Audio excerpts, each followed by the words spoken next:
it's absolutely important for us to get that as a committee. Thank you so much, Vice Chair. I want to also refer the members. If you look at your summary report in your folders, page 7, I think there's information there. Table is there. According to the submission of the county government in Nairobi, the total development many bills stand 1.8 billion, 1.826 billion, of which 1.47 relates to completed projects. So maybe you could refer there for purpose of being updated. Maybe one thing I want to ask the Governor, Your Excellency, is that most of this Bendy bill, I believe you have inherited from the NMS. Is there any ongoing understanding with the national government that the national government takes responsibility of some of these bills? Because these bills are just too huge for you to pay. So is there any negotiation ongoing? Chair, if you look at Article 187 of our Constitution that provides for transfer of functions, it is normally when there is a need to assist one level of government be in a stronger position. That failed experiment left Nairobi worse off in terms of costs, because remember, the Nairobi county government through its assembly appropriated 27 billion shillings to that entity. The national government did some projects for that entity, but despite that, they left 16 billion pending. And so, because of that, in our first year, we had a huge, discussion. With that time, the office of the president, I think the status controller once even came to this house, and we agreed that those bills will be paid by the national government, including even gratuity for staff. So what we have seen them doing, because they did the final handover report to us, that was done. We have seen them year on year appropriating some money through the National Assembly to settle those bills. So the pace is not quick, and that delays handing over. And even when I said we have no stalled projects, if you look at what I've listed, a lot of them are what had remained under NMS that is now being brought back to us, and then before my time. Yeah, but within our time, all projects have been funded. Further to that, Senator Chair, there are no projects that we have said should not be completed from previous administrations. It will be a great disservice to Nairobians if the second governor abandons all the projects initiated by the first governor, and then the third governor. Now we've had a few in Nairobi that I say I didn't like the previous one and I leave his projects. Chair, we started with Governor Kidero's projects that were not concluded. The one which is really for me a painful one is the rehabilitation center in Ruai. Yeah, we have a huge rehabilitation center that has taken so much time. It was started by the first administration. The second administration completely left it, did not, and so we have revived it. So that's what I'm saying, we're reviving a lot of these projects. Because when you find 100 million already sunk into it, and the land is there, that 100 million is taxpayers' money. The Joseph Kang'ethe social hall that my senator speaks about is also one such case that was started in 2014. The next administration did nothing about it. We're the ones who've recontracted it, and it is ongoing.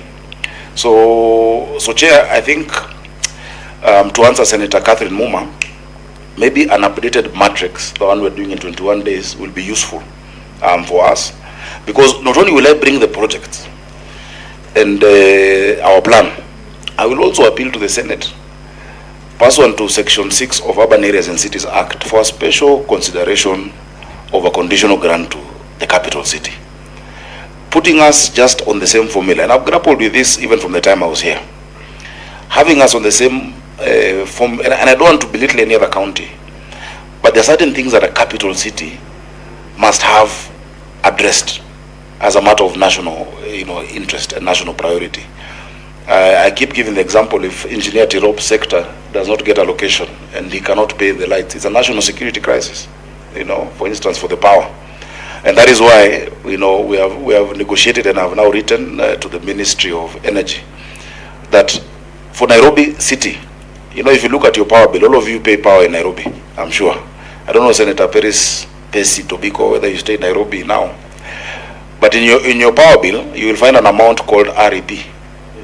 That REP is rural electrification. And you pay your bill in Nairobi, a huge amount, almost 3.4%, is going to rural electrification. But you need street lights outside your house. And so I've told EPRA and the Minister for Energy that for Nairobi, the REP amount, because the Nairobi power bill is 8 billion every month. Or rather, Nairobians pay 8 billion to Kenya Power. If we had 3% of that 8 billion ring-fenced towards public lighting, the city will be lit, because that is more than 300 million every month, just for the lights, for the cables, etc. So those are the progressive discussions that we need to have, and I think this committee actually is best placed to move us. We've seen devolution for 13 years. We've seen what has been attempted in the capital, including retransfer, but we can now be able to do a report and say, look, this is how, because Section 6 of Urban Areas and Cities Act has never been implemented. And it provides for a special arrangement between the capital as the hub, a regional hub. You know, yesterday I was at the airport receiving the Prime Minister of Malaysia, you know. I know there's not a governor who would go do that because he's coming to the capital. We're doing an MOU with his capital, you know, we've done one with LA. There's certain things that Nairobi needs, that formula of distribution, or rather of equitable share, cannot address for the capital. And that is our biggest challenge. So I'll bring those projects and we say, okay, this is my budget. I will lay it all out. This is what we need. How can you help us finance those needs, Chair? Thank you. Chair, there's a question that Senator Onyonka asked.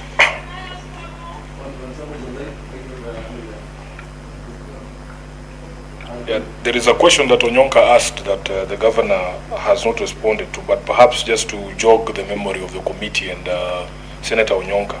There is a report by the County Public Accounts Committee, which was adopted by the House, that looked at the fiduciary risk exposure of all the counties. And I have to read this definition for fiduciary risk so that you understand what we are saying, Chair. It's an assessment on the level of misapplication and misappropriation of resources. This relates to the likelihood that funds are not used for the intended purpose, do not achieve value for money, and are not properly accounted for. So the total risk for all the counties was 532.6 billion. That fits in that definition. And Nairobi was leading with 157 billion such amounts. Chair, the total value of stalled projects is 7.59 billion for the all of the counties. But out of that, Chair, you'll see, like for our 4 hospital projects alone, we are talking a total of about 1.36 billion Kenya shillings. So it's a serious issue, Governor, and I wish that we would focus on that before we start looking for governors of LA to come and sign agreements with us. We need to resolve our own issues here. We finish Joseph. We're not doing that, Senator. But I agree with you. And I'd have to see the report Chair. on fiduciary risk. It will be important to look at it. If you can share, please. If you have the same number, I just forward to you right now. The number is this. I think you need to have conversation on that, the two of you, and maybe you can even advise the committee to help you on that. So, as you said, the condition grant is very important to offset for this city. Chair, Mashima Paris. Chair, I wanted to make a follow-up on the, on the point that the governor was trying to say that Nairobi should be looked at a bit differently from the other counties. And a lot of what you say, Governor, and I've been listening to you very keenly, not in this setting, but in several other settings, makes sense. You know, I remember one time when you said the Nairobi is a service, oriented county, which is true, to a very large extent. But also when you say Nairobi contributes so much, let's say like if the example you have used of power, it does. And that rural electrification bit of contributions that Nairobians do, remember, to define Nairobi is very, very difficult. Because the same Nairobians who are here are the same people who are in those rural places, and they want that power. And you are Nairobians also, a lot of people working in Nairobi are living outside Nairobi. So sometimes to define who is a Nairobian is a bit challenging, and I have always told you, Governor, whenever you making a case for Nairobi, please make a case for the entire metropolitan area, including Kajiado. So that when we are talking about infrastructure, it should be inclusive of the neighboring counties that are accommodating a lot of Nairobians. I think that one now, we will be having a more holistic picture of our city. Then, Governor, I also wanted maybe to get your opinion on what has been proposed severally. To have Nairobi not as a county, but an administrative unit that is standalone, different from the other counties. What is your take? Because that discussion has been there. Check an answer. Maybe let Catherine ask one question. Mr. Catherine. Thank you, Your Excellency. Now, we are currently, as a committee, discussing with parastatals that are holding county functions. And we had a conversation with, Kura the other day, and I wanted to know who should take responsibility who needs to take responsibility for floods in Nairobi. I think in another committee we have had a chat with you, and when we are discussing the issue of county roads, for instance, you actually indicated that those are quote-unquote roads that are still treated as Kura roads. What is it that can be done for the roads infrastructure in Nairobi to actually be properly invested in? And is it true from Kura, what Kura told us? Do you have any MOU, an intergovernmental MOU with Kura, where you have ceded your roads responsibility to Kura, or have you within the COG discussed ways in which these parastatals holding county functions can particularly ensure that the funds to you, because you are a city county or a county city, whatever it is, and I think during floods you will agree with me that it is Sakaja's name that is usually cast, and nobody remembers that it is Kura who's supposed to be doing those roads. How have you shared that particular infrastructure? How are you resourcing it? What kind of conversation are you having with Kura? Okay. Mheshimiwa Governor, proceed. You can answer those questions. Thank you.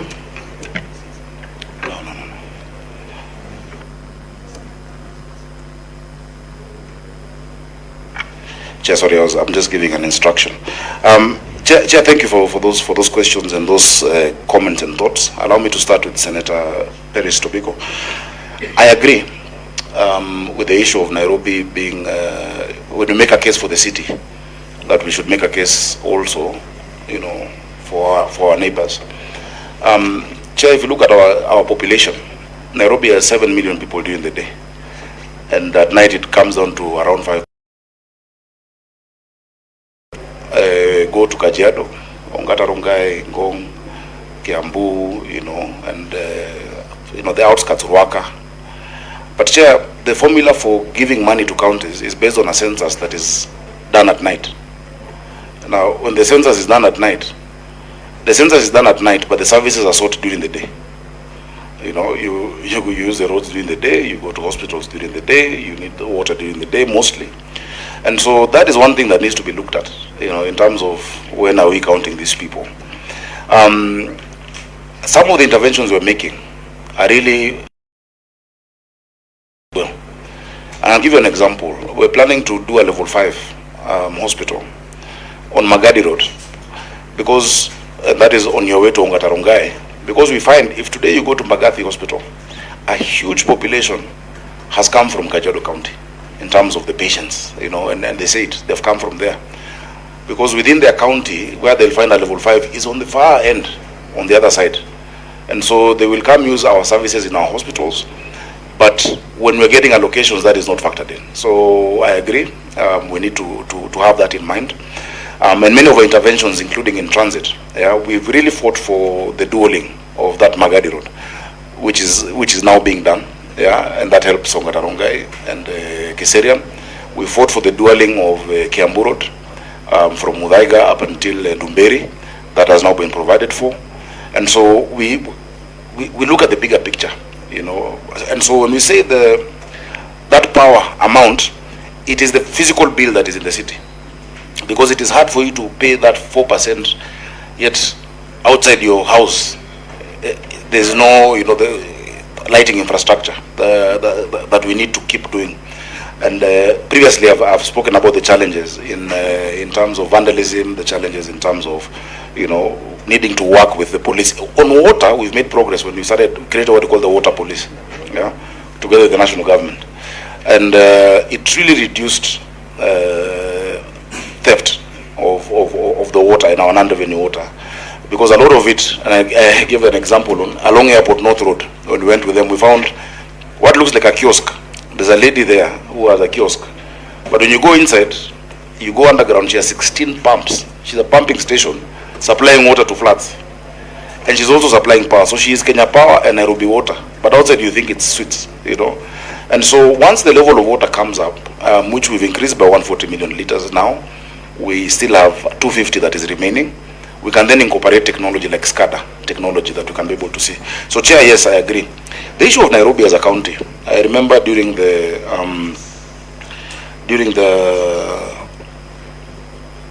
constitution making, or rather BBI, the BBI process, when there was those suggestions, I went and made a case together with my MPs that time when I was in the Senate, that world over, when the most thriving center, whether it is economical, has really grown, and you want to set an administrative capital, you move away from the city. You move from Dar es Salaam to Dodoma. You move from Lagos to Abuja, Federal Capital Territory. You move from Sydney or Melbourne to Canberra. You create a district of Columbia, like in Washington DC. You don't convert that which is already thriving, that actually has more than 10% of the population. If we say devolution is the biggest gift of our constitution, why would you deny 10% of the population that? Those who are in Nairobi. That lady in Mutwini, that lady in Kayole also needs to have a governor. She can talk to an MCA. And so we hold strongly, Nairobi should remain as a county, but we should look at the financing and some of the structures of governance. We've just passed our legislation on boroughs. We've created our 6 boroughs in Nairobi, where we've brought in a number of constituencies. So the Northern Borough has a number of constituencies. Eastern Borough, I've appointed borough managers last week. And in these boroughs now, you've stepped down the administration such that the person looking at solid waste in Dandora and water is not the same person thinking about it in Langata, and they have some budget and some form of, it is a structure that has better absorption than just a constituency. A constituency is not economically viable per se for economic absorption, but a borough with 3 of them coming together, Kumekucha of 17 constituencies, then is a better way of engaging and through doing public participation.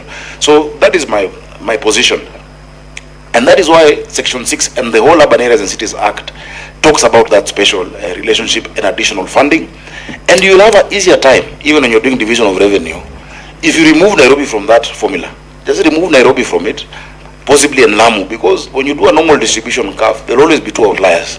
Nairobi on one end, Lamu on the other end, and you will have no equity in the middle.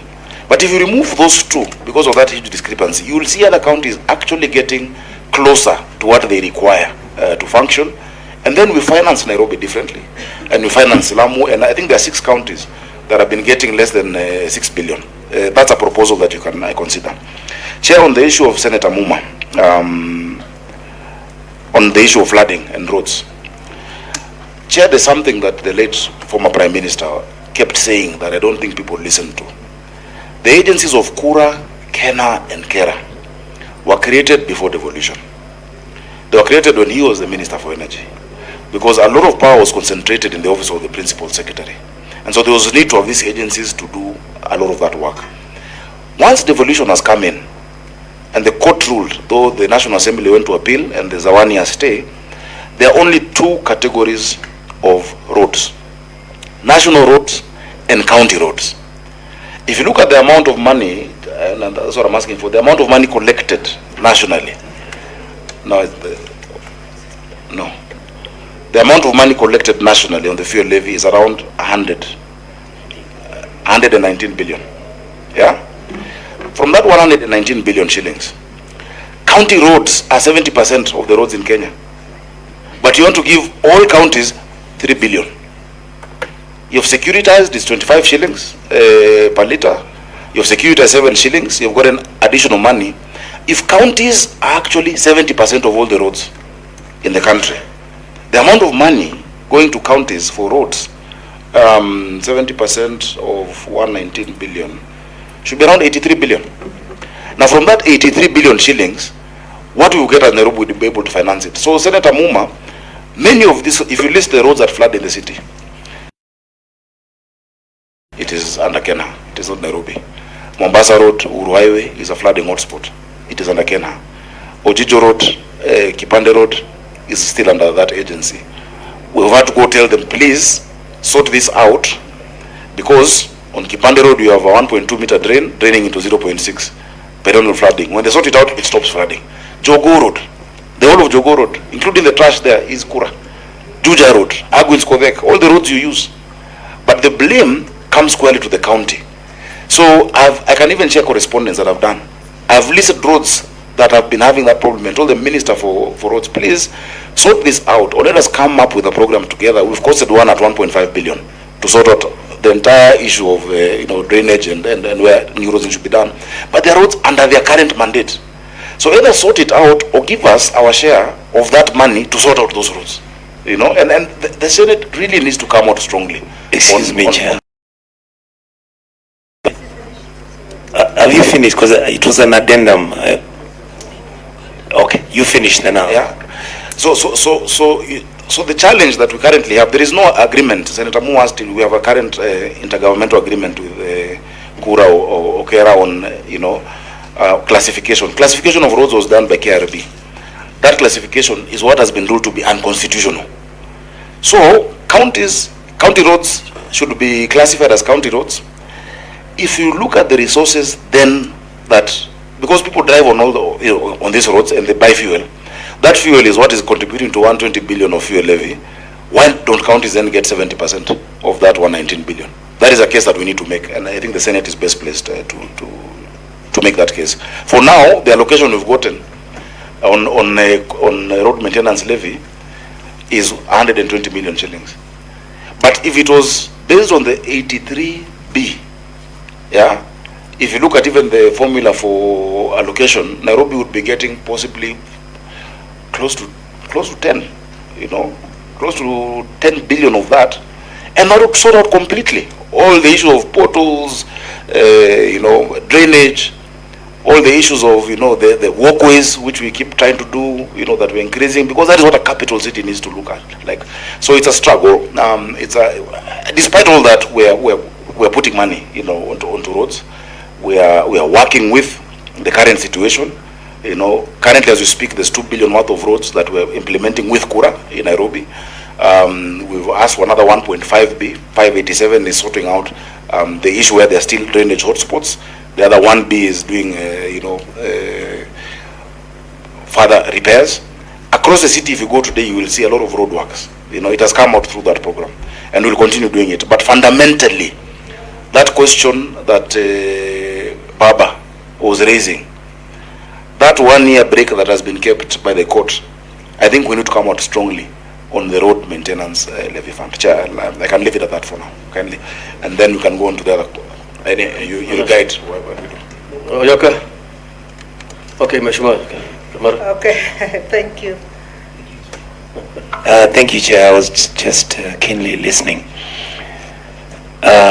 Your Excellency, Governor, I've sat for the last 3 years listening to you. And every single thing you said today, you said it before. tells me either Nairobi County is not working, or indeed this committee and the Senate doesn't know what to do with Nairobi County. Remember, we have discussed about Nairobi County having a tram system so that our people can travel to industrial area for work, like other countries do. And I remember when you gave us the presentation, you said with about 6 billion, you would do all the tramming you needed out of the 5 or 6 boroughs that form part of Nairobi.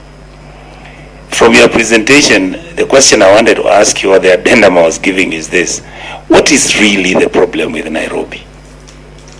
Because like you've had, the same narrative you've given us here is the same one I've had the last 3 years. Financing. It is purely financing. But Excellency, you're in government. No. Your president is your friend. It's not about friendship. It's about structures of governance. Okay, what are the structures? Because I've never heard you say the structures are broken like we do. So tell me, what structures do you think are broken? That is number one. I've said the financing model. Yeah, Chair, maybe just allow the governor to take some questions. Thank you very much, Chair, and thank you, Senator, for saving me from Onyonga. Governor, you have articulated very well about the issue of the roads. What is difficult with discussing it in the summit? I know you are a very articulate person from when you are a senator. Why are you not fighting for it in the summit? I agree that senators should be part of this journey. But we have had occasions when we are fighting for something and the governors pull back and they just put us in a very embarrassing situation. What is difficult with fighting that functions, money must follow functions, and that the roads actually don't belong to national accepted trunk roads? Tell us that so that we can be able to fight for you better. Number two, I want to believe that the list of development, the pending bills here are a mixture of what was NMS and what belongs to the county. If that is the case, then can we, in the resubmission in the 21 days, have a separation so that we know which ones really belong to you as a county government? Then we can be able to monitor progressively whether we are improving or not improving on the pending bills. But my main question, Chair, is from the CIDB implementation. I know the governor just gave us a statement on it because it is well articulated here. And I'm looking at CIDB and I'm telling myself, CIDB must respond to Schedule 4 of the Constitution. It must respond to what was actually devolved. And of course, you have avoided what we are going after in our education committee, that there should be no bursary in your CIDB. I don't see bursary, but in these 5 years, we suspect you have also paid that bursary without indicating here. But also the thing that is worrying me is that you are calling the education sector is part of a talent, skill development and care, which is okay. But when you look at the expenditure on page 93, members, you have a 5-year target, and cumulative achievements must be the achievements as of when you send us this document, which is 2 years plus. And I'm asking myself, construction of ECD centers was only at 30 out of 100 target for the 5 years. We are already midstream. If that document can also be updated, Chair, so that we know where the county is on its CIDP. But you look at that again, the rehabilitating ECD centers, 224, only 1 has been done. And then you have construction of vocational training centers, 5 have been done. I know I'm speaking because I'm in the education committee and this is really touching me. Football pitches, that's okay. The success story in your report seems to be what is being done under the ward development projects on page 95. That gives us a percentage that means you will accomplish. so that your accomplishment may be coming through the words, but the others are not coming. The biggest question I want to leave is the question on the health centers. In your CIDP, I'm not seeing much of the health centers, and yet we know the population in Nairobi, as you have said. We know this is a population that you must have a health center almost in every small area, not even the borough, but the smaller units. In a ward for you, you may need 10 or 20 health centers compared to the others, which I appreciate. Nairobi is a little bit unique because we have, especially in the slum areas or areas that are overcrowded. So I'm looking at your CIDB and I'm telling myself, where is the strategic approach to expanding your health sectors? Because in the health, wellness, and nutrition, it is about the kitchens, which I think is primary schools or nursery schools and primary schools. So where is health, the real health in this CIDB, and where have you allocated the money to construct or renovate or equip those areas? The overcrowding in Kenyatta Hospital is very worrying.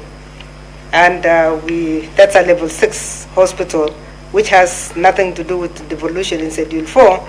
But we are expecting that in these crowded areas, you even have maternity areas, so that we are not taking women are not being ferried from Nairobi West all the way to Kenyatta Hospital. Where is it in your CIDP, Governor? Thank you. Thank you, Chair. First of all, Governor, you know we are on the same page when it comes to the Urban Areas and Cities Act. And this is a law that was passed years ago. You are preaching to the choir, because we are not the people to persuade. That is the conversation that Senator Onyonga was inviting you to, that what we lack is actually political will in the highest office in the land to just be able to support these programs. And he was saying he has seen you with him a few times. He's your friend. Those are the conversations you should be having with the president. For us, we are sold on the idea. We are the biggest supporters for this particular argument you're making. Secondly, Governor, how is it that you see this thing you call barrows? I remember quite clearly it was a campaign promise of yours. We are 18 months to the election of 2027. How can it be that now is when you're setting up these barrows? And you've said correctly yourself that Nairobi is a services county, and I agree with you. You can try and shift all the blame to the national government for these roads, but you will agree with me also that part of the problem is the management of our, what is it called, waste management and garbage collection. We had the public participation on our annual development plan in August, and all these places, when you go to all of these constituencies, people are complaining about the inability of the county government to collect garbage. You know the famous road in Kawangware there, is it called Salim Road? Yeah. So you have to agree that even the failure to provide those services contributes. Garbage in our drainage is actually one of the contributing factors for the blockage there, and then the subsequent flooding. So, and then year on year, Chair, you will agree that the revenue due to Nairobi and that the shareable revenue has been growing, Governor. So the expectation would be from those of us in the Senate is that these new additional resources that we push to you every year, we should see some changes in just one thing, even if it's just that garbage collection alone.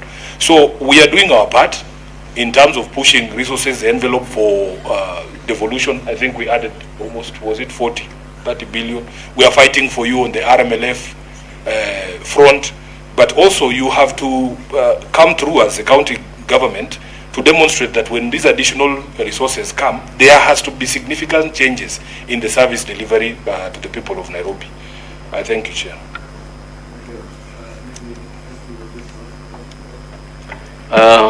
Mine one is actually, the other day, the national government was creating some more, I don't know what they call them, sub-counties or regional counties, whatever, sub-counties, I think, in Nairobi.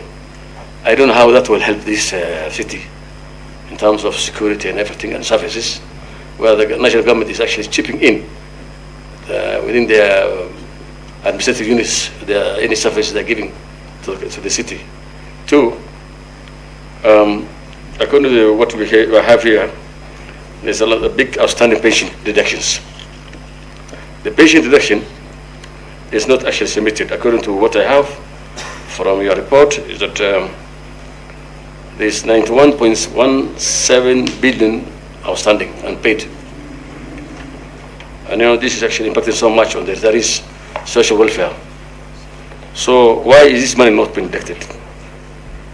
I mean, why is it not submitted to the social reductions? A pension, the remittance is not done to the social reductions, to the respective institutions like LabSec and Long Funds, all these things. I can see there are 3 of them that were supposed to receive money as of 1st October 2024. The total outstanding pension bill owed to 3 pension schemes reported to the Retirement Benefits Authority amounts to 91.17 billion, reflecting an increase of 73.4 billion as the 31st 2023.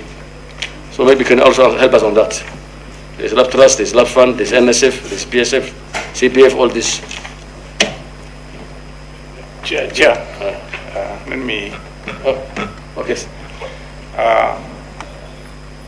Chair, I have a very specific question. Chair, if you look at on-source revenue from Narok County, it's at 5.6 billion. Narok? Yes, currently.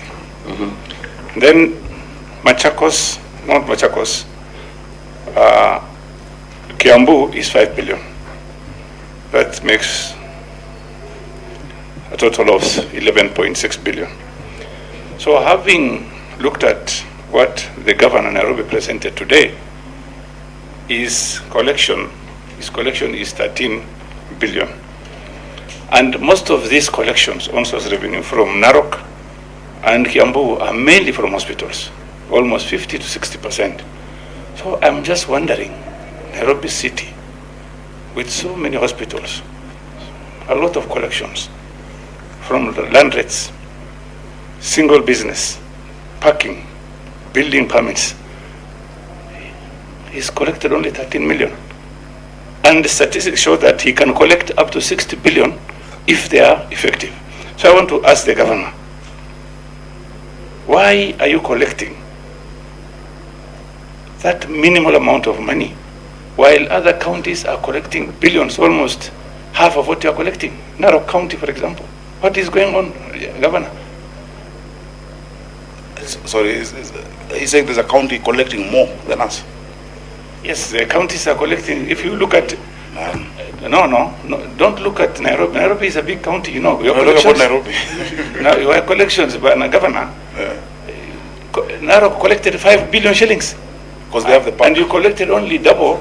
They have the national, the Masai Mara. That doesn't mean that you must. Yes. Yeah, but you know the daily collection of Masai Mara? Is Chair, the main collection from Narok is even health centers. Yes, almost over 50%. No.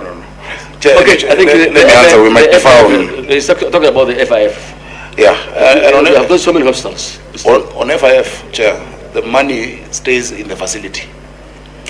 The money remains within the facility. No. That money is not used for anything else.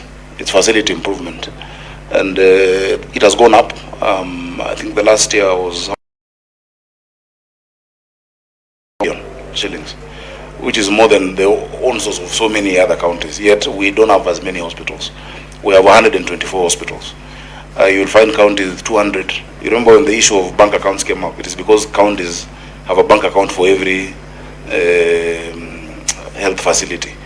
And you're saying some, Bungoma, I don't know who, let me not mention. And we were explaining that the Auditor General needs to be fair. Because the same law we've passed here, the law says that open an account for every facility. Then now you do an audit and say counties are too many accounts. Yet it's the same, you're the ones who said every facility. So FIF stays in the county. Chair, we've been making a case. In the same way Masai Mara, the county government of Narok collects. In the same way Amboseli was handed over to Kajiado County. Nairobi National Park, which is almost an eighth of this county, should also follow suit. It is not fair that that is being applied selectively. to Kajiado, and I saw a big function where they have gotten now a Amboseli Park. Do you make a request? Sorry? Do you apply for that? Oh, we have written severally. And we have written severally. In fact, the first proposal that was made by His Excellency, the President, was that you do 50-50 revenue sharing. We have raised that severally in the summit. They say we're still working on regulation, we're still working on, and I keep telling the Waziri, Rebecca Miano, you know this is English that you're giving us. We know how much the revenue of the park is. We should just send you a bill and an invoice. Because the park being in the city constrains a lot of other development. Remember, that is more than an eighth of our land. Even if we only charge rates for that entire piece of land, it is a lot of money. So that would contribute to what other counties are able to make. Our revenue is 13.8 billion. It is the highest historically ever collected. Even during the time when, I don't know who was asking about national government running the city. When NMS was running Nairobi, they only did, I think, 8 or 9B. And they had everything, including the military and the bombs and the guns, but they only did 8B. As through technology and persuasion and, good analysis, analytics, data is Yeah, helping point us. of information for the governor about the issue of Nairobi National Park in comparison to the Amboseli National Park. You know, Governor, you could charge the rates on that land. I don't know, you'll be charging the animals. But let me tell you, the wildlife from Nairobi National Park, the residents of Nairobi have occupied every space that would have been available for as a dispersal area for that wildlife. So actually, your wildlife are now, the dispersal area is in Kajiado, our pastoralist areas where our livestock should be feeding. So actually Nairobi National Park should also be handed over to Kajiado.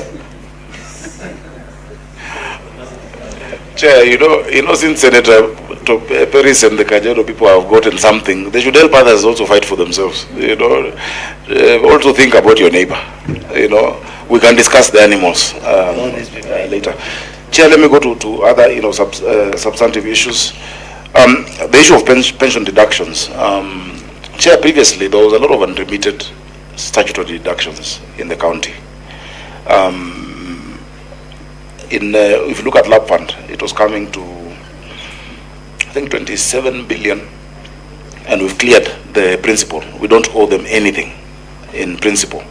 We only owe interest.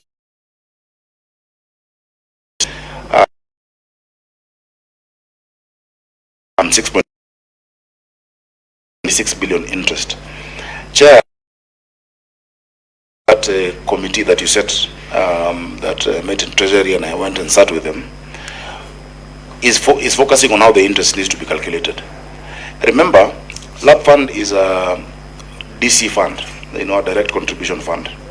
And LAP trust is a closed fund, which is a defined benefit fund, a DB fund. Now, the RBA Act provides what percentage the interest must be, but we've been negotiating that we use the Treasury bill rate, which is at around 4%, which will bring down that interest. So I want to just make it clear that in our time, we have submitted all statutory deductions. We have not failed to submit from 2022, when I got in, to date. We're up to date. The problem is a historical debt of this 32 billion of LAP trust and 7 billion of interest. The interest can actually be reduced on a DC fund. But on LAP trust, it's very difficult because it's a defined benefit. And an amount also comes up called the actuarial deficit that we've been negotiating about what the actuarial deficit then should be if you're able to sort out that interest. Now, what we agreed, because I've given you the progress on this other amount of 67 billion, and the letter that I wrote then to the head of public service was that while we continue to fulfill our outstanding liabilities, the historical debt be paused so that we can do either debt swaps or write-offs. What I don't want to do is what previous administrations have done in Nairobi, where our land, for instance, Makongeni, Mariakani Estate was given to one of the entities, LAP fund, the citizens, or then the rent goes up. Because these houses of ours are really, it's a social thing, it is not for profit. There's no other place you'll pay rent of 3,000. or of 10,000. Now, once you commercialize it into a transaction, then you disenfranchise that citizen. So we're looking at how part of that debt owed to us by national government, they can be able to take over those loans and sort it out. That is why I said we're at 86 billion. Our discussion is on 67 billion that they owe to us. Once that is dealt with, we'll come to around 10, and then we raise our charges. If you go out here, Arambe Avenue, all those parkings that are cordoned off, some ministries have been paying, some have not been paying. I must say there's been now an improvement, because the law that you passed said that for contribution in lieu of rates or CILO or rates, instead of me billing every ministry or every national government entity, we write to the National Land Commission. The National Land Commission does one bill to Treasury, which we have done. My CEC wrote to them. I think it was coming to another 2.7 billion, and then the process of settling that as Treasury and putting it in the. I think now there's better, and I want to really thank the current CS and PS. They are more receptive. Before it was very difficult, can't pay, won't pay mentality. But today you can see they are more receptive towards sorting out what they owe us. You've asked about the sub-counties. So on pension, we really want to sort. It's very unfair. Someone has worked for years, they have contributed, they have given their service to our council, to the public, and then when they retire, they cannot get their dues paid.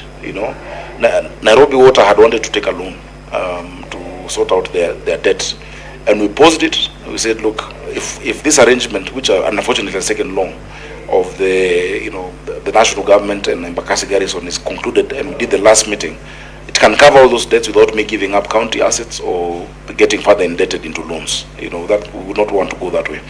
Chair, the issue of sub-counties in Nairobi that you've asked is a welcome move. Actually, we're the ones who made that appeal. Nairobi had 11 sub-counties in terms of national government structure, but 17 constituencies. And so there was a huge discrepancy in service delivery. You'd find there's one place called, the DCC of Njiru sub-county was all the way from Kamulu, part of Kasarani. Yeah, there's another DCC Kasarani. So this one is in Umoja, Kayole, up until Mukuru Kwanjenga. And so the person in Mukuru is being served by a DCC in Njiru. It was very untidy. And so what we've been able to manage, and I want to thank the national government because they listened to us, now we have 17 sub-counties. And so you have 17 DCCs, 17 in the structure that is aligning with the constituencies. They have created now new deputy or other county commissioners into 3 regions. Initially we wanted them to align with our borough system of 6, but they have settled on 3 for now, which for us is a welcome move, because one county commissioner dealing with 17 constituencies, 85 wards, and 7 million people is a bit also overwhelming, because we have a regional commissioner. Nairobi is a region as well as a county, a regional commissioner and a county commissioner. So that discussion is ongoing. We've had meetings, we've had to sit down. The last one we did, I had all my sub-county commanders of the security and compliance, my sub-county admins, my ward admins, together with the police, the OCPDs, the OCSs, and the NGAO, the National Government Administration Officers, and together they've even formed their own implementation units, because you cannot do this work alone. You must work together. So Chair, that is going on well, and we are grateful for the interventions made. Senator Kamara has asked me many questions, and I know you're very passionate about education. And I must thank Senator Kamara and the Education Committee, led by Senator Montet. When I came, I think 2 weeks ago, I got a lot of good advice, especially on the area of TVETs. And we're refocusing more resources. In fact, as soon as we left the meeting, I called partners. One of the senators, I think Senator Folamu, had raised an issue on Langata women's ECD. If I'm not wrong. Yeah, he's the one who raised it. Immediately I called one of our partners to go do a review and look at what we can do to spruce it up. Chair had explained that I was once a student there in the prison, because my mom used to work there, and so when I was naughty and I didn't want to go to my school, she would carry me along to prison, and I had to go to that ECD. So we're sorting it out. We've also started on the Safaricom Foundation to look at how we improve these TVETs. I'll be calling upon my senator to assist me to do more public awareness on the courses that are available in our VTCs. Is it VTC or VCT? There's one which is for Nini. VTC, Vocational Training Centers. Because for a long time we've told people that when you fail exams is when you go to a VTC. So we discourage the youth that if you're going to a VTC, you're a failure. Yet the skills that come from VTCs, very few people who've gone through there are lacking a job. There are very few plumbers today who don't have something to do, or masons, or we are redoing some of the courses. For instance, now half of my vocational centers are doing driving courses. Instead of the bursaries paying for the private driving schools, they can actually pay our county, schools. The amount of money that we're giving through bursaries, there is now a provision that this specifically must go to our institutions to build those institutions. Some of the needs we have, for instance, uniform for our inspectorate, uniform for our health workers. We have now said let them be made in Dandora, where we have that capacity. And so apart from ongoing contracts, we're now moving to actually utilize, because the enrollment has been very low. So I really want to thank the Education Committee. It is true, a lot of the actual development has been done through ward-based projects. The ward-based projects are still our projects as an executive, because there is no ward development fund. It is just ward-based projects where we identify. And so the committees in the ward, many of them have identified ECD centers to be put up. On top of that now, if you look at our supplementary, because after our meeting, I took note of what you said and I've included in the supplementary that is now before our county assembly. We have put in the issue of the playgrounds, not just in our schools, but in estates. And the playground is swings, merry-go-round, slides, monkey bars, and seesaws. We sometimes take for granted the impact of just one set of that within the informal settlements, where our children many times don't have nothing to play with. So we've incorporated that, and I'm very excited about that program. On health centers, I think we have not given, we need to update the information, because we've done quite a number of new of the centers, but really the work was to operationalize the ones that had been built. There were 19 new health centers. They had been at various stages of completion. Many of them didn't have the perimeter walls, etc., and they were still being handed over from NMS. So we wanted, instead of building new ones, fully operationalize the ones you have. That includes employment of medical staff, nurses, doctors, clinical officers. And so it's not just, a hospital is not just a building. It is the equipment, the commodities, the human resource issues, the financing. I must say, Chair, that the Primary Health Care Fund and the Social Health Authority is the one fund that is doing well, or rather comparatively better. We have even small facilities. If you go to a pipeline, if you go to our level 2s and 3s, getting up to 2 million shillings, in terms of reimbursements. And in our level 2 and 3, we are not charging Nairobians a shilling. You walk in and walk out. Now, with that money that is going there, because we've had to now retrain those managers. Remember, they were not handling a lot of these accounts. We are taking them to School of Government bit by bit to understand accounting and operating the finance. They are now buying their own medicine in those lower level facilities. Of course, it is not at where we want it to be ideally, but we've seen a great improvement. The example I'll give is Quarry Dispensary with now 1.7 million shillings there about every month, and it was just 2 containers, and now the challenge we have is the SHA reimbursements. I know there's a question in health that we owe KEMSA the biggest amount, which was 200 million. Has it gone down? It was 244. It is now 200 million. But I said yes, we owe KEMSA 200 million, but NHIF owes us 800 million. Why don't they deduct and give us a change? It is easier, because how are we paying you? We are paying you through provision of that health service. So yes, we owe you 200 million, but you owe us 800 million shillings at the national level. Do that. Yeah. How much are we owed now by?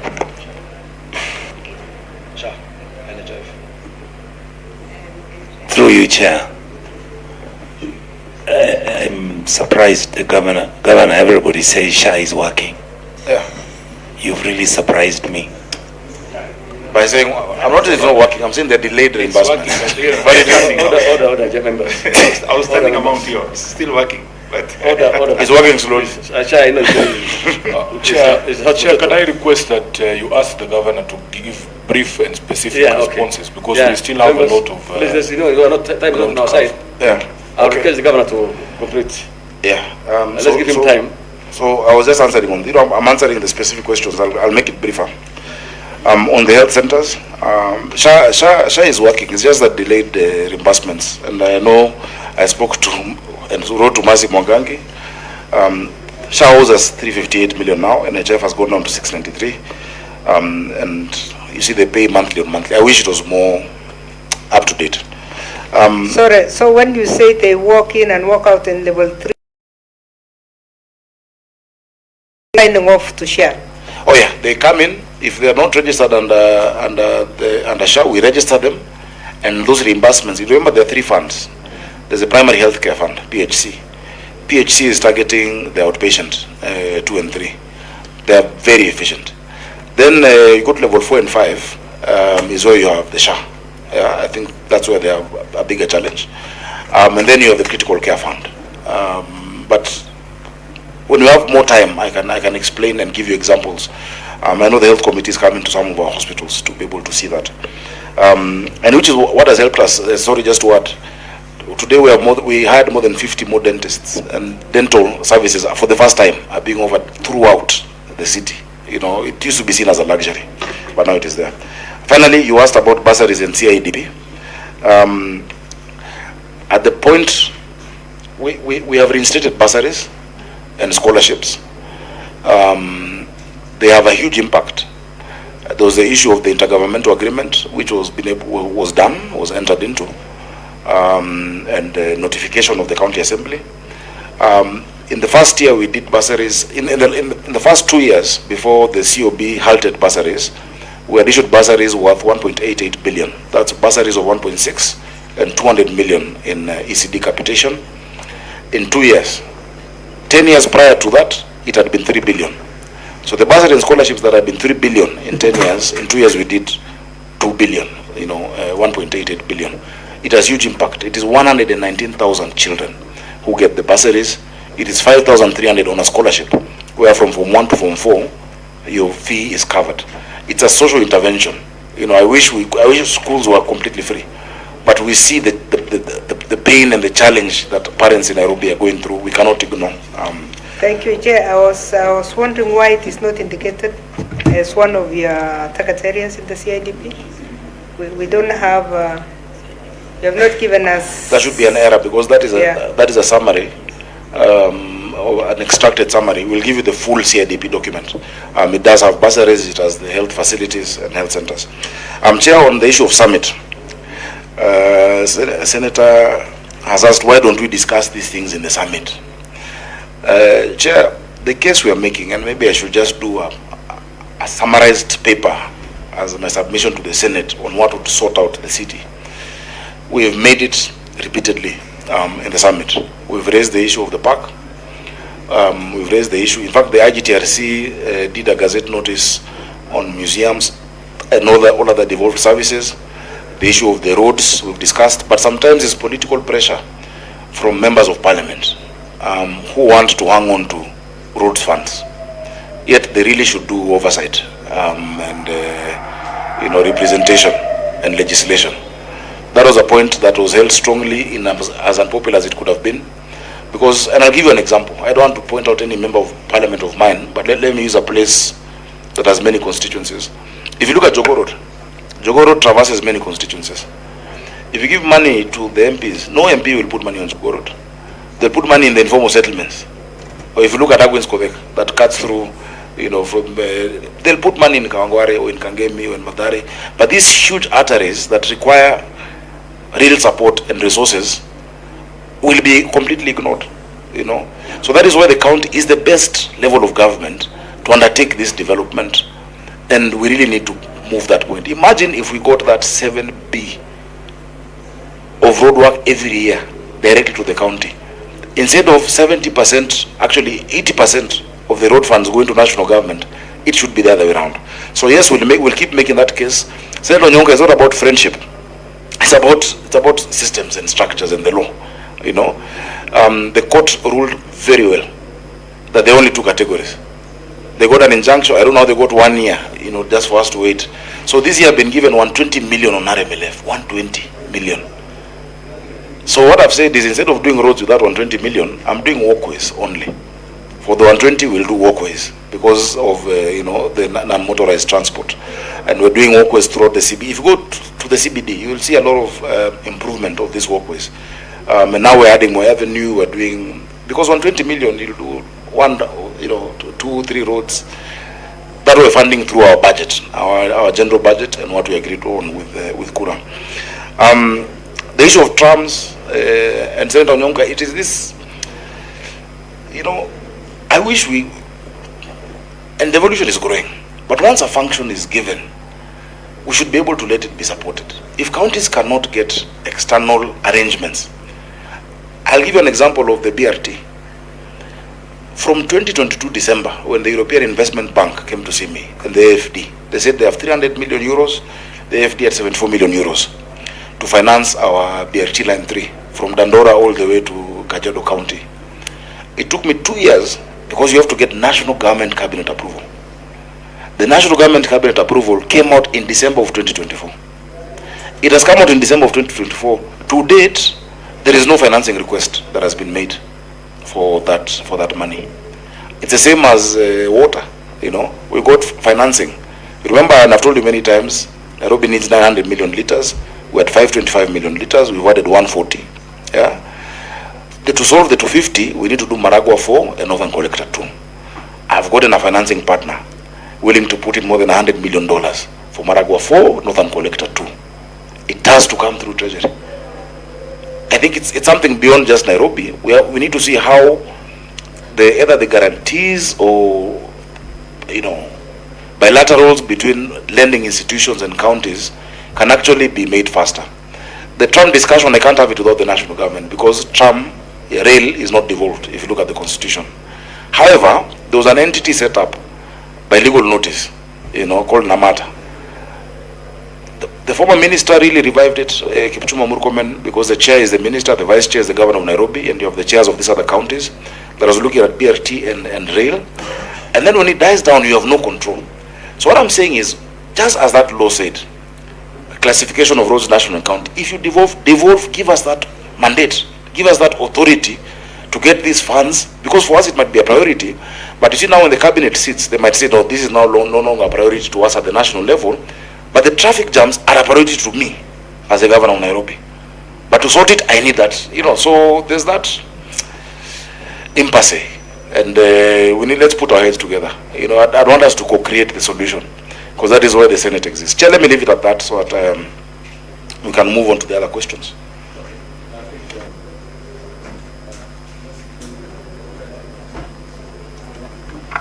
Chair, I know we don't have time. I'll just ask one question. Governor, if you go to page 30 of the report, where you put the annexes, and also there are other pages, and maybe you could give me your, I don't know whether you came with your water CO or CEC. I've just noticed that Nairobi County drills its boreholes at not less than 10 million shillings. And yet I live in Nairobi and I know everybody who drills their water, the money is never more than 3 million. Is there a technical reason why this amount has gone that high? Yeah, it depends on the specific location. I'll give an example. Kibra Primary, I did a borehole that we had to go to 400 meters. 400 meters, you know. So the geotechnical survey looks at many things, and so the costs vary. In some areas the water table is higher, some areas it is much lower. So it actually varies, and I can get to you the specifics. But I remember Kibra Primary. I've done many for, you know, the mosques, you know, in areas where we have mosques, because for our Muslim brothers and sisters, water is so important as part of their worship, and so I made that commitment. We've done quite a number, and the costs you can see actually vary, and in primary schools. But I can bring that detailed information. Thank you. Through you, Chair, Governor, all your boreholes are around 10 million. All of them? Yes. So if there was variance, then the price shouldn't be the same for each and every borehole. I don't know whether you have seen that. Thank you, Chair. In fact, Senator Onyonka, if there are differences in the depth of borehole that has been sunk, then we should not see that uniform figure for all of them. My concern, Chair, because we began this conversation about hospital collections, Senator, we did almost 1.3 billion in hospital collections in the last financial year. And Chair, we as the residents of Nairobi were very concerned when we saw a directive by this administration to take all hospital collections, bank accounts transferred from tier 1 banks to CDN Bank. Honorable Chair, as I've told you, we collect 1.3 billion per year from the facilities. Can you imagine us banking that money in a bank whose total customer deposits is 50 billion Kenya shillings annually?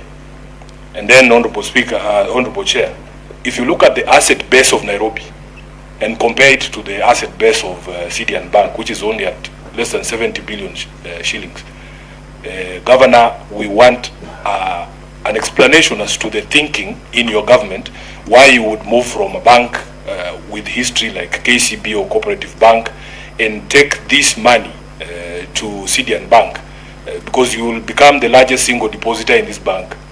From our, if the collections from the facilities is correct, and you put it yourself at 1.3, if we are taking all our collections from these hospitals to CDN, we will become the largest single depositor in CDN. So we don't understand as the people of Nairobi, and I had written to you on the 12th. I have not gotten a response, but since you are here, I am sure you can give that response. I think my last question also. Okay. Your Excellency, mine is a concern of Nairobi. You see, His Excellency the President is so passionate that about Kenya becoming the first world. I don't know how soon. And Nairobi is actually the same Nairobi. And you can see so many buildings, high-rise buildings coming up. People are moving in. And you know, the problem is all services are centralized within the CBD. And that's why we have experienced a lot of traffic. Nairobi does not have many vehicles. It's only that everybody is coming to the CBD for the government, national government services and for your services. So, if you want us to go like the Asian tigers, what is your plan for this city? And then these high-rise buildings actually making Nairobi now look like, you know, like Kipre and this, because everybody is just getting congested everywhere. You see, in other words, before you make a building, any construction somewhere, all our services must be available. The road must be there, water must be there, the light must be there, the power, I mean. So, but that is not so in this place. So you see, in most of the beautiful suburbs of the Nairobi are not being turned to, you know, like Majenga and those places. Because the high buildings are there, but it doesn't add any value to the beautification of the city. So I don't know what plan you have for this city. Chair, that will take the whole day, because I have to go through my manifesto, the plan in different sectors, from health to environment, because we have a huge plan, you know, for many of these things. If I start with the issue of development control, yes, we've descended. That's why we were talking about the barrows, Chair. Right now, customer service, we have now another 6 customer service centers that you don't have to get that service at City Hall. With the with the unified business permit, for instance, Chair, one from your phone, instead of what you had to do before to come, you come to City Hall, we tell you go to 6th floor for advertising permit, then you go to Tomboya Street for fire, then you go to another building. From where you are here, you can just log into nairobiservices.go.ke, describe your business, explain what sector you're in, pay and print your business permit from anywhere in the city. It's just that there are people also who are traditional. They want to come and get it from City Hall, because whatever you'll print as your QR code, it is proper. And then we allow you to do a self-declaration but the people who want to feel served. And even when they come and we tell them, okay, it is okay, it's in your account, you can go print it outside, they're like, no, I want it printed for me by a city council, by a county government worker. So we must decentralize our city. Nairobi is a growing city at more than 5% annually. The demands are big. It is growing because it has become the epicenter of this region. It is 696 square kilometers. We cannot have what we call urban sprawl. An urban sprawl or urban decay is where you have people traversing such long distances to get services. And so you have somebody living at the edge of the city, let's say in Kamulu or in Ruai, whose child is going to Makini School in Kilimani, and the person works in Westlands, you know. That's why you have a lot of these issues of congestion, of traffic, etc. And so what you want to create is, in terms of urban planning, is sub-centers that actually all services are there.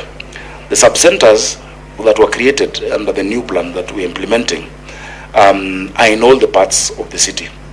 The local area plans are taking a time, because you remember we had gotten funding from Millennium Challenge Corporation to do all the local area plans for these sub-centers in the city. When the Donald Trump administration came in, that money was cut off. That was a congressional fund called Millennium Challenge Corporation, where we were getting around, finally it was going to be $800 million, you know, to develop all of those plans that deal with the water, with the development control. Because remember, Chair, the last physical development plan for the city, the actual full plan was 1978. 2004 was just development control regulations. It was obsolete. And so what new plan did was to set up the foundation to do all those plans. Now the courts have ruled that we have a year to finalize, because the Raptor residents and the Parklands residents had gone to court because they didn't want, you know, the buildings coming up. A lot of the issue is nostalgia. You know, that we used to live in half an acre in Kileleshwa, now a flat is coming up. It is inevitable. The flats will come up. We must go up, but we must go up with amenities, and they won't come up everywhere. And that is why you have a whole physical development plan. That this area, for instance, this area of Lavington will remain with mansionettes. This area of Mudaiga or Karen, you will not allow flats there. This area you can have 0 ground plus 3 or plus 4 floors, which also means that you must add X amount of sewer and X amount of water, you know. And we have those plans. We're doing some with the French Development Agency. We're doing some ourselves, whether it is the Lavington area. If you look now, the water coming from Kabete up to Oleodume, through Kawangware. Over there's a dispersal that will go into Lavington. It comes all the way to Kungu Karumba Road, going up to Langata. Today, if you go to Langata, the areas that have never had water, that have water, including estates named after senators here, you know, Onyonka Estate, named after your dad. Karen had no water completely from the city, completely. It was just boreholes, and that is why the water table has gone down. Now there is water in Karen. The water that's coming from Karen, we have done micro-tunneling at Galeria that goes across to Brookhouse towards the road, Magadi Road, and also now coming into Langata, Royal Park, in all those estates to Langata Prison through gravity. Because initially the line to Langata was going through Kibra. And unfortunately, there were a lot of interference. Yeah, we've had to concretize that pipeline, but and still give them now proper connections. But even where it's been concretized, there has been, you know, encroachment. And so we did one line now along the new Langata link road called Kunkarumba, but the gravity one is helping. And that's the story in many places. Go to Utawala, go to Mihango. Now we're doing, and I'm very happy with my new MD, Martin Angole, because I sent him to sit with Earthy Waterworks to help us with the lateral connections. If you go to Umoja today, to Molem, there is serious sewer works going on, you know. So the amenities might not be visible in terms of, or rather the pace, but we must bear that in mind. And just because we've allowed certain heights doesn't mean that we will approve for you to do that height when we see that these amenities are not yet enough. On the river program, there is one intervention that is going to help us, because I insisted you cannot clean the river without dealing with the sewer. And the river cuts across the city, 27 kilometers. And so we have done 54 kilometers of sewer on both sides of Nairobi River. 54 kilometers of that sewer will also be on Ngong River and Mathare River, and that completely cuts across the city.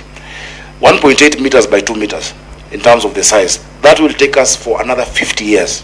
So all that's left for us to do is the last mile connections into those trunks. So that will be sorted, because the more water you produce, you need to provide for at least 75% of the same quantity for sewer provision. We are now doing another wastewater treatment plant in Kariobangi North. The wastewater treatment plant will go from 30,000 cubic meters per day to 90,000.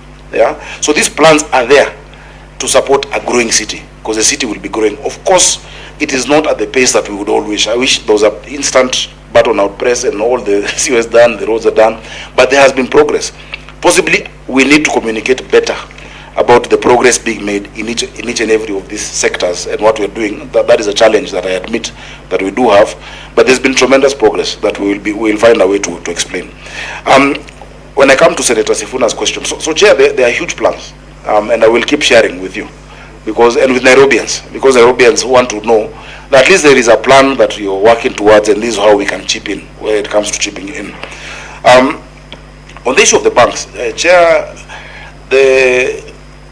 it's an administrative decision, really. You know, the law allows us to open bank accounts. We have accounts with many different banks as a county, not just cooperative or KCB or equity. We have, different arrangements. The major issue that we had was on management, the cycle management of month-to-month expenses. And so, for instance, we get, because exchequer delays sometimes. When exchequer delays, you want the bank to pay for you in advance, at least salaries, so that they don't delay. And we've had huge issues with salary delays. The commission that we were being charged by Coop Bank, or by the banks we had, because now I don't want to go into brands, because it will almost be a defamation or whatnot. But we have a better commission of 0.5% after 60 days. We were paying a higher percentage after 30 days. It's an administrative decision we've made.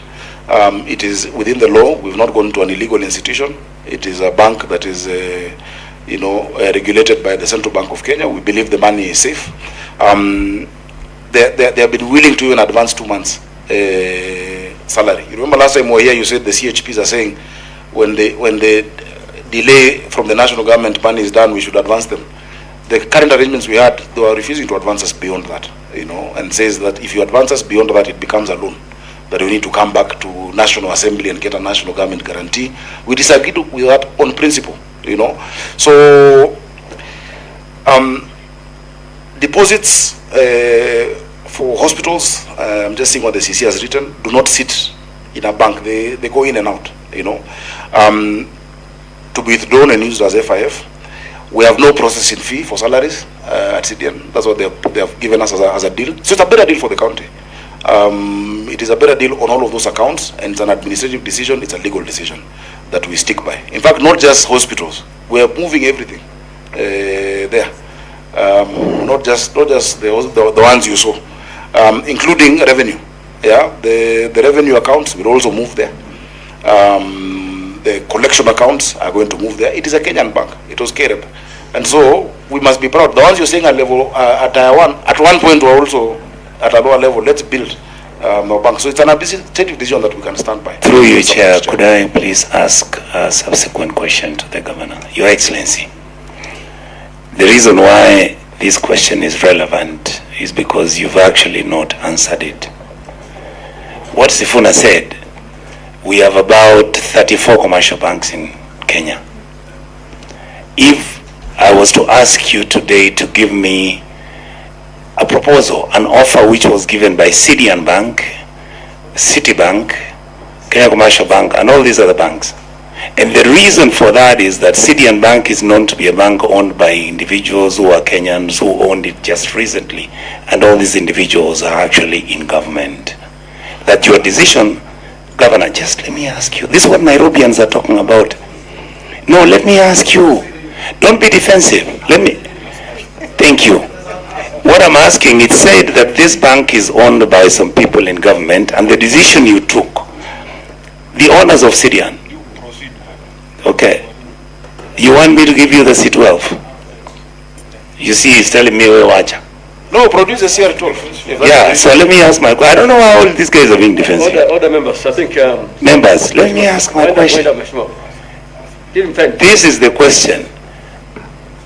Are you sure that if you were to consider what other commercial banks are offering, that CDN would actually be offering this purely on a business basis and not because of the connections of the owners? That's really the point. And I'm not accusatory. I'm just trying to ask if the evidence... Can I answer? Yes. Okay. They have given us the best deal, and it's an administrative decision. We have looked at all these other banks, we invited them. We've looked at different commercial banks, and let me not name. No one is charging us no processing fee as a percentage. No one is giving us that rate. In fact, one of our entities did even go to being offered is the best. So it's an administrative decision. And banks, of course, like any institution, can have owners.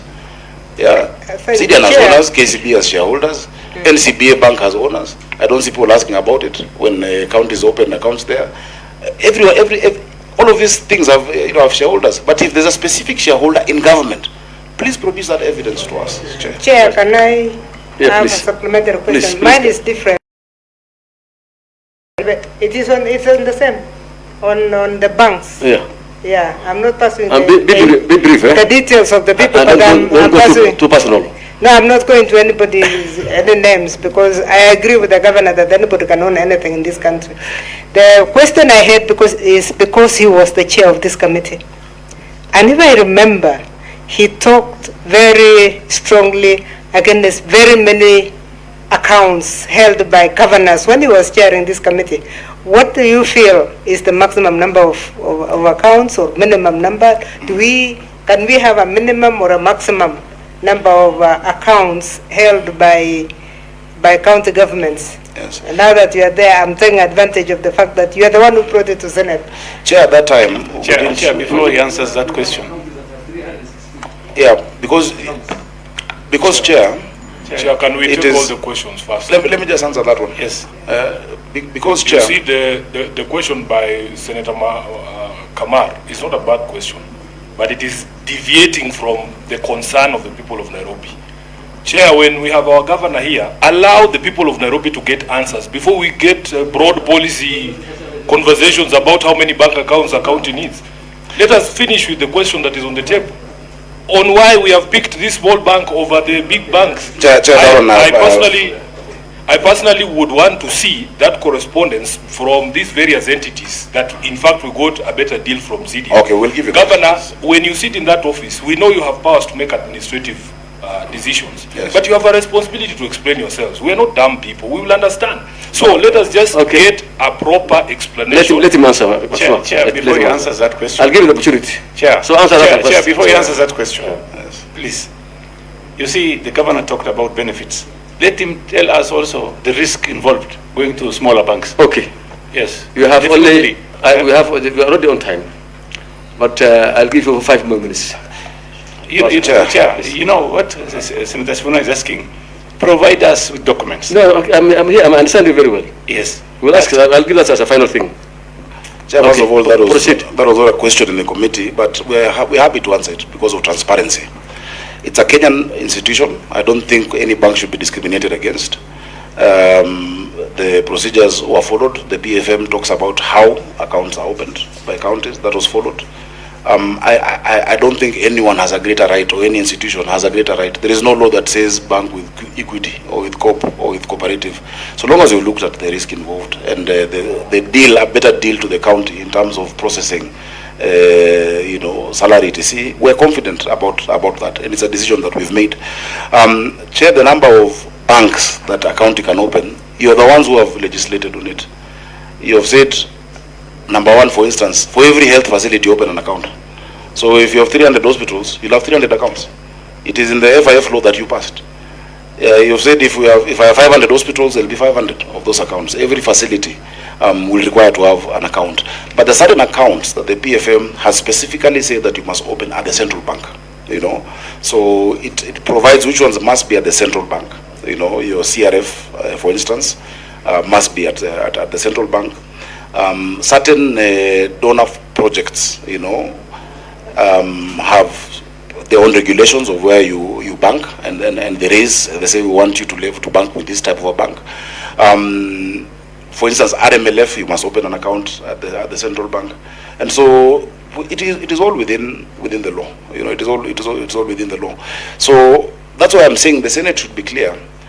When colleagues, and I'm not one of those who've been vilified about the number of accounts, because you see it in the paper that Governor X has opened 200, 300 bank accounts, and you assume they're his accounts, yet they're for facilities, and you've passed it. You've said for every hospital have its own account. You're the ones who said it.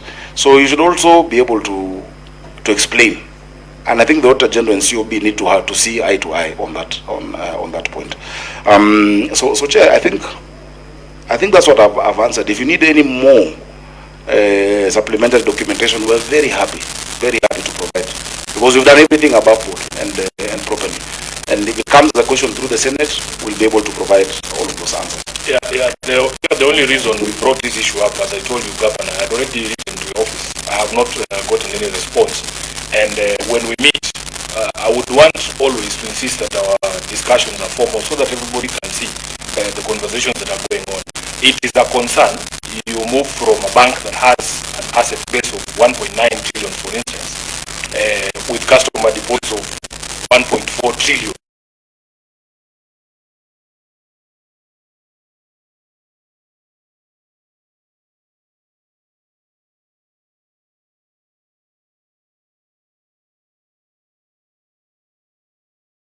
A bank, Governor. If we were a bank, what is the total asset base for our city?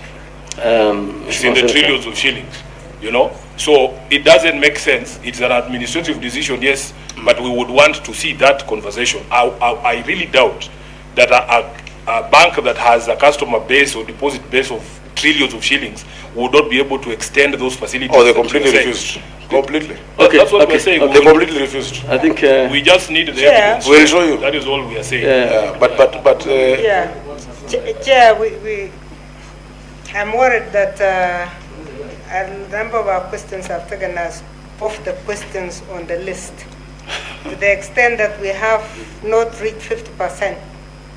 I would suggest that we go through so that we don't reinvite on the very questions. If we have to finish in an hour, we allow the governor to go through what we asked him, then we get our comments, then we finish, because we are at item 5 of CIDP, and we still have another more than, we are not 50%. So if we can allow him to go through all the remaining, then we can make comments. I thought you have done almost everything. We have, Chair. And in fact, that question arose out of a conversation we had here about the collections from the hospitals. So all we are saying is that we should see the evidence. I doubt anybody sitting on that side banks with CDN. I'll be very shocked. Chair, let's not personalize this question. I'm just saying. I don't know what correct the Senator has. I'm just saying. It's not fair for the Senator of Nairobi to take over the committee. Please allow us. Allow us to go through our program the way. Maybe this is not about Elgeyo Marakwet. This is about Nairobi. When your governor is here, you will take over. We also live here. We also live in Nairobi. So you are not answerable to the people of Nairobi. Who do you answer? We cannot allow the Senator of Nairobi to divert us from our agenda. So as a committee chair, can you guide us and we finish our agenda? Chair, I don't think anybody in this committee should be a gatekeeper for anybody. Correct. We are here to get the facts, and the facts will set us free. I know for a fact Kamar doesn't bank with CDN. I know you don't bank with CDN. I don't. You can't put public money in places where you can't put private money. Why are we insisting on number 5? We still have questions that have not been answered. No. Wait, hold on. Allow us to finish. Okay, order first. Switch off your mic first, Mama Professor. Please, with all due respect. Well, Professor, please switch off your let's have some normalities. What is the issue? The issue is we're almost done. It's the only thing I'm seeing is this business to do with the Dish County School Feeding Program. Exactly. That's what you're asking. Can I ask you a question, sir, just so fast? Because now our time is over. Please do that. And our colleagues have walked out. There's no problem. Proceed. Are we asking questions before he presents them? Yes, he has given his presentation. I think he has finished, isn't it? Yeah, I think, okay. Just ask him, he has done his presentation, all of them. Or should I go back to the... No. Chair. If you have I think he did talk about those But things. Chair, by the way, just for, for the record, I think characterizing institutions is not a fair thing. No, that's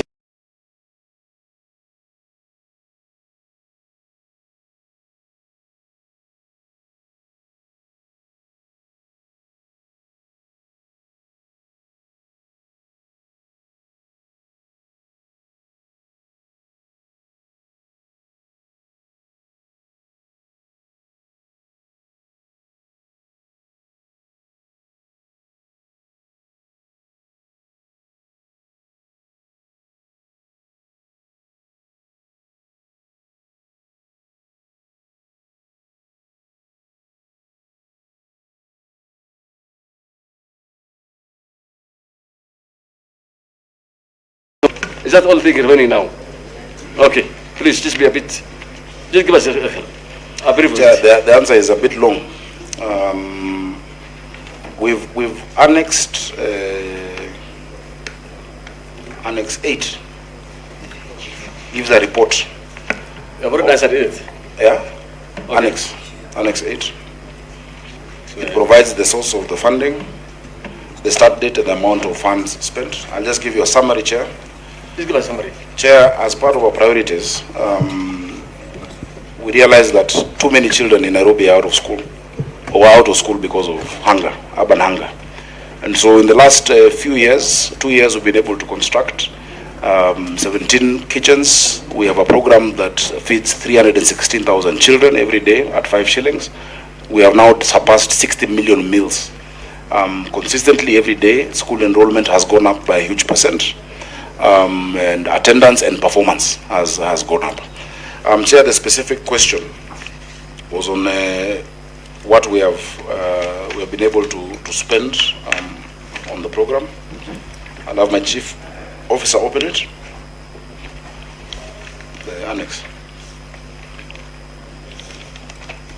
And I think there was a question on the construction of the kitchens, which were all done. In fact, there's even one very close by from here. There's an exit.